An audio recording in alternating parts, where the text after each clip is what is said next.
It is my great pleasure and an honor to tell you a little bit about Dr. Pedro Kremer, who is receiving the Fauci Award from Capitol Hill Village today for his generous and unswerving donation of his time and experience during the COVID crisis in the past 15 months. He is a Capitol Hill resident, one of our neighbors, and a great friend to the village. Dr. Kremer started his medical career practicing family medicine in Argentina. Experiences and accomplishments since then include working on the SARS outbreak in 2009, a master's degree in public health, a PhD in public health and epidemiology, and 2 years working for the Pan American Health Organization on issues of global health and health diplomacy. He currently works as a lead scientist at Booz Allen Hamilton.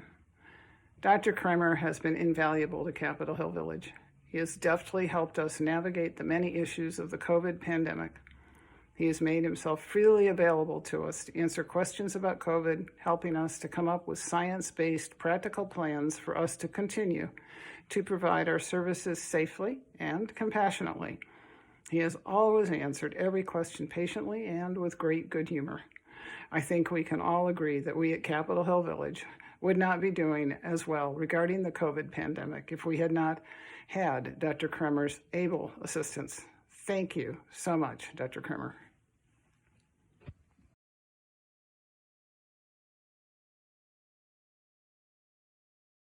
I'm Stanice Anderson, and I am a member of Capitol Hill Village. I'm a volunteer, and I'm also a resident of Capitol Hill Towers, which is 204 units on an 8-story building down on 9th and G. You guys are probably familiar with it. And it's like 99% African American.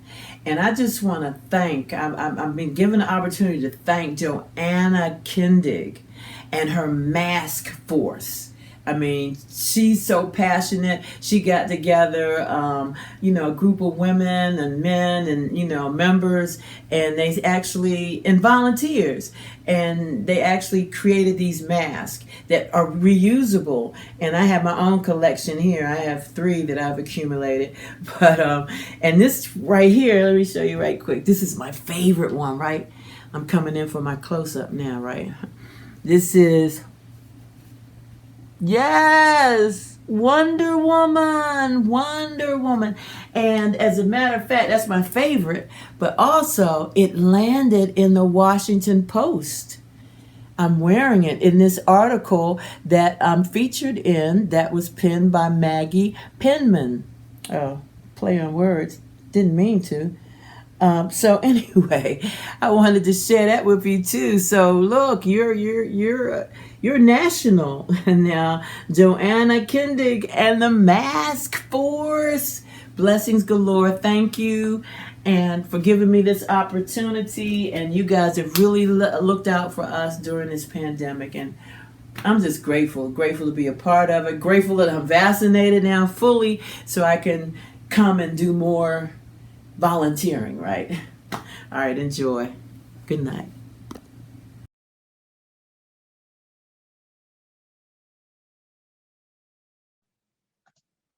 It's my honor to share a bit about why Pete Nash is receiving Capitol Hill Village's Clark Kent Award this year. As you may or may not know, Pete was the superhero behind the scenes, ensuring that all of the important data in Salesforce was migrated over to the new database, Helpful Village. Like the reporter, Clark Kent, Pete was particularly good at following trails through the data. He went wherever the story took him, connecting the dots between data points and keeping important things linked together. Just like Clark Kent, when an issue was discovered by the migration team, Pete would drop what he was doing and quickly descend to solve the problem in a flash. His fast responses allowed us to work quickly, and without his diligence, the migration to Helpful Village would have taken much longer. His patience, his smile, and his unflappable approach to a task that seemed Herculean at times kept us going, and we are now benefiting from a great new system because he shared his database superpowers with us. Thank you, Pete.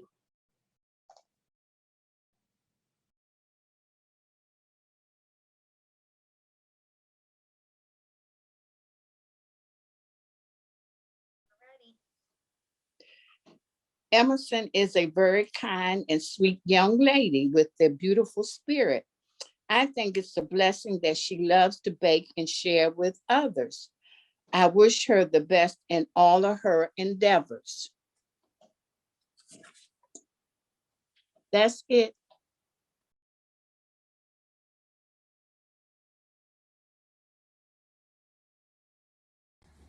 CeCe Albert is our newest board member and a relatively new village member. How lucky we've been that she found us as she sought out a community to provide herself entertainment, education, support, and friendships, and some projects to help out with. And help she has in almost every activity we offer. She was quick to join several affinity groups, almost earned her union card helping us move and schlep furniture and files to the new office and get rid of stuff we didn't need anymore.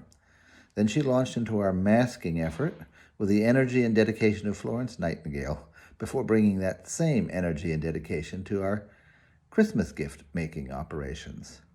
The reward for all that? Unanimous election to our board of directors. What better reward is there than that, right? Before you knew it, CeCe was saying yes to being a temporary substitute secretary for the board, which of course soon transformed itself into election in her own right to that position. She didn't say no. She can't say no if she sees something that needs doing. When the anti-racism programming group got going, CeCe joined right away and added her insightful, practical views to those discussions. And of course, you can guess by now who could not have been more helpful as we moved our IT system over to Helpful Village. Yep, that's right. CeCe, along with Pete Nash, became the dynamic duo, helping us get that done. For all those efforts and for her energy, willingness to serve, good spirits, as well as her practical, insightful attention to the logistical details of any plan, we salute and toast volunteer CeCe Albert. They say a bumblebee does what can't be done, in its case, fly, and is one of the most productive pollinators of all. Maybe that's why they've named CeCe's award the Bumble Bee. She does what seems you can't be done with the energy of any busy bee and keeps pollinating and creating throughout every area that the village touches. Here's to CeCe Albert.